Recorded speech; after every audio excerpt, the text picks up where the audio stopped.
Hi ಎಲ್ರಿಗೂ ನಮಸ್ತೆ. ಮತ್ತೊಂದು ಹೆಲ್ದಿ ಮಾರ್ನಿಂಗ್. ಬೆಳಗ್ಗೆ ಎದ್ದಿರೋದೇ ಲೇಟು, ಅದರ ಮಧ್ಯದಲ್ಲಿ ಒಂದು ಎಡವಟ್ಟು. ನನಗೆ ಮಾತ್ರ ಹಿಂಗೆ ಅನಿಸುತ್ತಾ ಅಥವಾ ನಿಮಗೂ ಕೂಡ ಈ ಥರ ಅನಿಸುತ್ತಾ? ನಂಗೆ ಕಾಮೆಂಟ್ ಮುಖಾಂತರ ತಿಳಿಸಿ. ಬೆಳಗ್ಗೆ ಟಿಫನ್ಗೆ ಹಾಗೆ ಮಕ್ಕಳ ಲಂಚ್ ಬಾಕ್ಸಿಗೋಸ್ಕರ ಅಲಸಂದಿ ಕಾಳು ಪಲ್ಯ, ಅದ್ರ ಜೊತೆ ಉದ್ದಿನಬೇಳೆ ಹಾಗೆ ರೊಟ್ಟಿನ ಮಾಡ್ಕೊಳ್ತಿದ್ದೀನಿ. ಈ ಕಾಳು ಅಲಸಂದಿ ಕಾಳು ಹಾಗೆ ಹೆಸ್ರು ಕಾಳು ಸ್ಪೆಷಲಿ ತುಂಬ ಚೆನ್ನಾಗಾಗತ್ತೆ ಸಬ್ಬಕ್ಕಿ ಸೊಪ್ಪನ್ನು ಹಾಕಿ ಮಾಡೋದ್ರಿಂದ.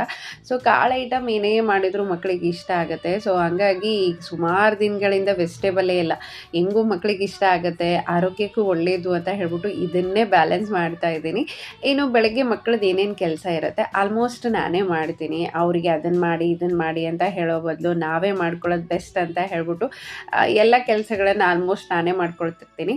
ಸೊ ಸಮ್ಟೈಮ್ಸ್ ಹೆಂಗಾಗುತ್ತೆ, ಈ ಮಧ್ಯದಲ್ಲಿ ಗ್ಯಾಸ್ ಖಾಲಿ ಆಗೋಯ್ತು, ಇಲ್ಲ ಇನ್ನೇನಕ್ಕೆ ನಾವು ಸ್ವಲ್ಪ ಟೈಮ್ ಕೊಟ್ಬಿಟ್ಟು ಅಲ್ಲಿ ಮಕ್ಕಳಿಗೆ ಊಟ ಮಾಡಿಸೋದ್ರಲ್ಲಿ ಟೈಮ್ ಕಡಿಮೆ ಬಂತು, ಅರ್ಧಂಬರ್ಧ ಮಕ್ಕಳು ಏನಾದರೂ ಊಟ ಮಾಡಿ ಹೋದರೆ ಮನಸ್ಸಿಗೆ ಎಷ್ಟು ನೋವಾಗ್ತಾ ಇರುತ್ತೆ ಅಂದರೆ ಅದೇನೋ ಗೊತ್ತಿಲ್ಲ, ಅಳುನೇ ಬಂದ್ಬಿಡುತ್ತೆ.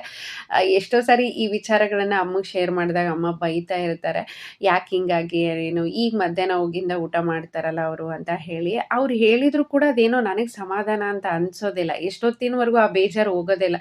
ಸಾಯಂಕಾಲ ಅವ್ರು ಬಂದಮೇಲೆ ಅವ್ರಿಗೆ ಫ್ರೆಶ್ ಅಪ್ ಮಾಡಿಸಿ ಏನಾದರೂ ತಿನ್ನೋಕೆ ಕೊಟ್ಟ ಮೇಲೇ ಅದು ಸಮಾಧಾನ ಅಂತ ಅನಿಸುತ್ತೆ. ಸೊ ನಿಮಗೂ ಹೀಗಾಗತ್ತಾ? ನಂಗೆ ಕಾಮೆಂಟ್ ಮುಖಾಂತರ ತಿಳಿಸಿ. ಯಾವಾಗಲೂ ನನ್ನ ತಲೆಯಲ್ಲಿ ಇರೋದು, ಮಾಡಿರೋ ಅಡುಗೆನ ಮಕ್ಕಳು ಖುಷಿ ಖುಷಿಯಾಗಿ ತಿಂದು ಖುಷಿ ಖುಷಿಯಾಗಿ ಸ್ಕೂಲಿಗೆ ಹೋಗಬೇಕು. ಸೊ ನಾನು ಅದನ್ನೇ ಫಾಲೋ ಮಾಡ್ತಾ ಇರ್ತೀನಿ. ಹಾಗೆ ಇವತ್ತು ಮಕ್ಕಳು ಸಜ್ಜಿ ರೊಟ್ಟಿ ಬೇಕು ಅಂತಲೇ ಕೇಳ್ತಾ ಇದ್ರು, ಹಾಗಾಗಿ ಸಜ್ಜಿ ರೊಟ್ಟಿನ ಮಾಡಿಕೊಡ್ತಾ ಇದ್ದೀನಿ.